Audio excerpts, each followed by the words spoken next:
करते रहे कि भाई कमलनाथ अगर गंभीर राजनीति करते, एक कह सकते हैं कि बड़प्पन दिखाते, तो शायद आज कांग्रेस पार्टी मजबूती के साथ में मध्य प्रदेश में नजर आ रही होती। लेकिन ये सिर्फ स्वार्थ के लिए, अपना हित साधने के लिए और अपने आप को बड़ा साबित करने के लिए तमाम खेल मध्य राहुल गांधी के बड़े खासम खास थे, वो उनसे अलग हो जाते हैं, वो अलग राह अपना लेते हैं और कांग्रेस पार्टी जो मध्य प्रदेश में अपने आप को रीस्टैब्लिश करने के लिए मजबूती के साथ में खड़ी हुई नजर आई, अचानक से वो कमजोर होती हुई दिखी।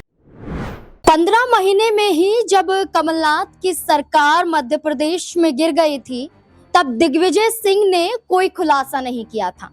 दिग्विजय सिंह ने चुप्पी साध ली थी और दिग्विजय सिंह मानो गायब हो गए थे। लेकिन लंबे समय बाद जाकर दिग्विजय सिंह का एक बड़ा बयान मध्य प्रदेश की राजनीति में भूचाल ला चुका है।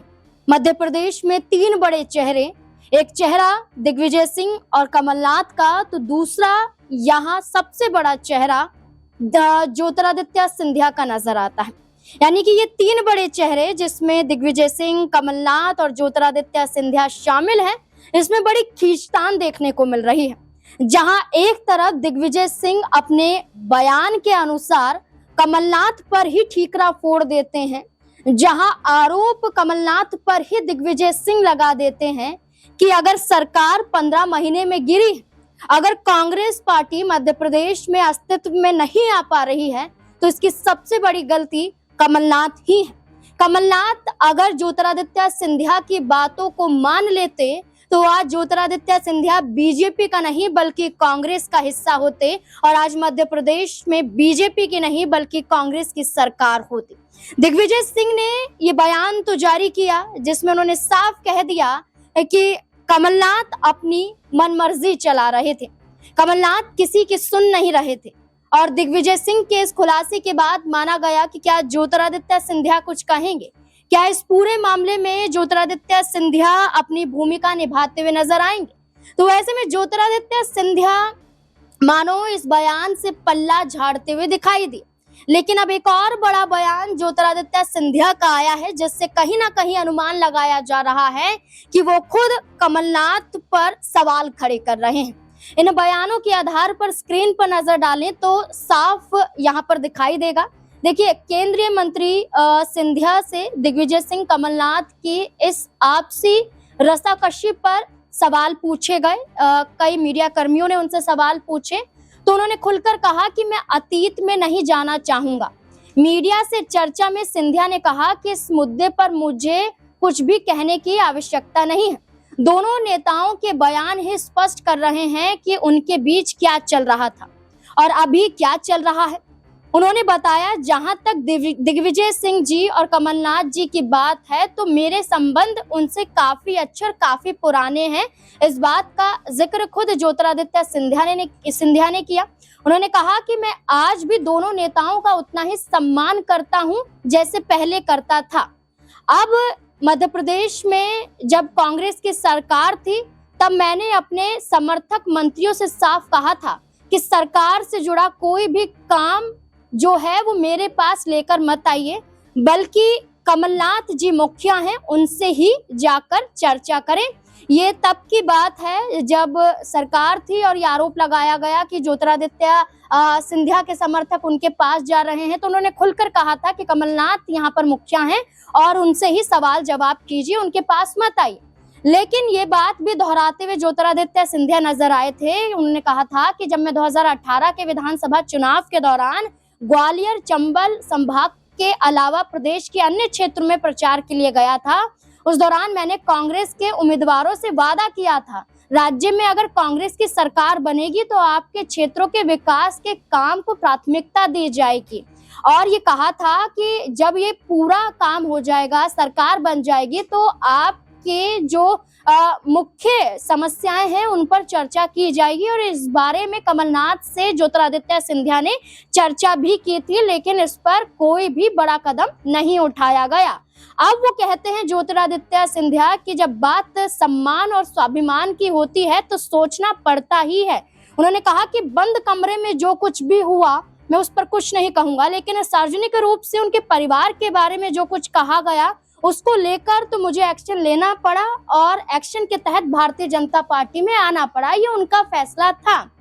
लेकिन अब खुलकर, जैसे दिग्विजय सिंह ने कहा कि एक मीटिंग बुलाई गई थी और इस मीटिंग में उस दौरान कमलनाथ, दिग्विजय सिंह और ज्योतिरादित्य सिंधिया शामिल थे और ज्योतिरादित्य सिंधिया अपनी मांगों को लेकर सामने आए थे, लिस्ट लेकर आए थे, लेकिन कमलनाथ ने उनके विश लिस्ट को पूरा नहीं किया। यही कारण है कि ज्योतिरादित्य सिंधिया नाराज हो गए थे। लेकिन अब सिंधिया का बयान है और बयान के साथ कमलनाथ पर ही सवाल है, तो क्या ऐसे में माना जाए कि सिंधिया भी दिग्विजय सिंह का समर्थन कर रहे हैं? तो जो कई बड़े सवाल यहाँ पर खड़े हो रहे हैं उनके जवाब खंगालने की कोशिश करते हैं।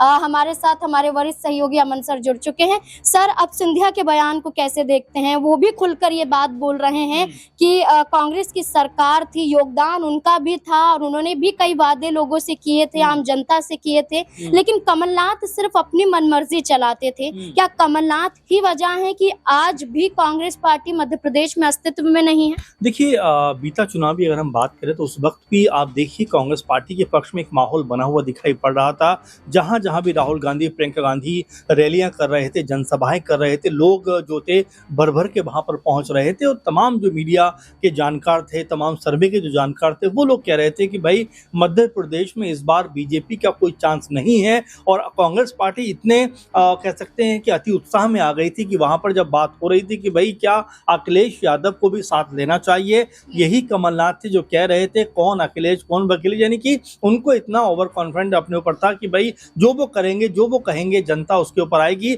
लेकिन जब परिणाम सामने आते हैं तो बीजेपी कह सकते हैं मध्य प्रदेश के अंदर एक बम्पर जीत दर्ज करती हुई नजर आती है। इसके अलावा आप देखिए कमलनाथ जैसे बड़े चेहरा होने के बावजूद भी एक भी सांसद कांग्रेस पार्टी का 2024 के चुनाव में नहीं जीत पाया मध्य प्रदेश से, जो कि कहीं ना कहीं ऐसा नजर आ रहा था कि मध्य प्रदेश में भी कांग्रेस पार्टी की हवा है, लेकिन वो हवा कहीं नजर नहीं आई परिणामों में। तो ये तमाम ऐसे कारण हैं जो ये बताते हैं कमलनाथ जिस ताकत के साथ में, जिस रुतबे के साथ में अपना कह सकते हैं रुख नजर करते थे, वो कहीं भी नजर नहीं आया, वो कहीं भी दिखाई नहीं पड़ा।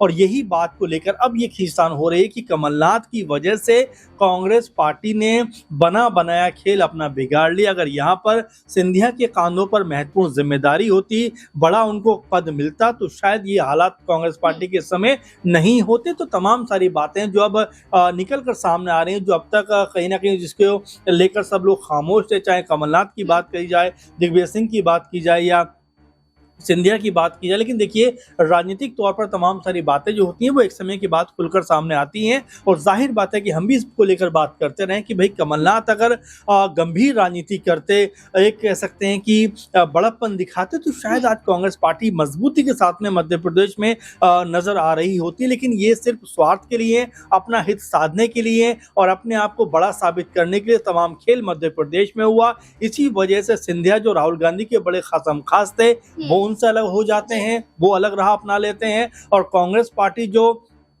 मध्य प्रदेश में अपने आप को रीस्टैब्लिश करने के लिए मजबूती के साथ में खड़ी हुई नजर आई, अचानक से वो कमजोर होती हुई दिखाई पड़ी। और जिस तरह से हमने कह सकते हैं कि 2 साल पहले, 1.5 साल पहले जो परिणाम देखे, उसमें ये नजर आया कि कमलनाथ या उनका जो राजनीतिक भोकाल है वो कहीं भी मध्य प्रदेश में अब दिखाई नहीं पड़ा। और कांग्रेस पार्टी ने शायद यही गलती कर दी, कमलनाथ को मुख्य चेहरा बनाकर। यदि उनकी जगह पर कोई और चेहरा होता, जैसा आप जीतू पटवारी को आप देख रहे हैं लगातार मध्य प्रदेश में तमाम जगहों पर जाकर कांग्रेस पार्टी का जो झंडा है, जो ताकत है, उसको मजबूती के प्रदान करते हुए नजर आते हैं। यही इसी तरह से अगर जमीन पे कांग्रेसी कार्यकर्ताओं ने उस वक्त काम किया होता या कांग्रेस पार्टी के जो बड़े दिग्गज नेता थे उन्होंने तालमेल दिखाया होता, तो कांग्रेस पार्टी आज जीत की दहलीज पे नजर आती और हालात जो है वो बदले हुए दिखाई पड़ते। तभी राहुल गांधी ने भोपाल में एक बयान दिया था कि अब हमें रेस के घोड़ों में लंगड़े घोड़ों को नहीं लाना है, उन्हें रिटायर करने का समय आ गया है। इस बयान के बाद दिग्विजय सिंह ने भी खुलकर कमलनाथ पर ही सवाल खड़े कर दिए। अब देखना होगा कि क्या कमलनाथ की राजनीति का अंत है, क्या दिग्विजय सिंह अब ज्योतिरादित्य सिंधिया के साथ हाथ मिलाने के लिए तैयार हैं, क्या यही नजदीकियां मध्य प्रदेश में कुछ बड़ा करती हुई नजर आ सकती हैं? क्या लगता है आपको इस पूरे मुद्दे को लेकर? अपनी राय कमेंट सेक्शन में जरूर दें। धन्यवाद।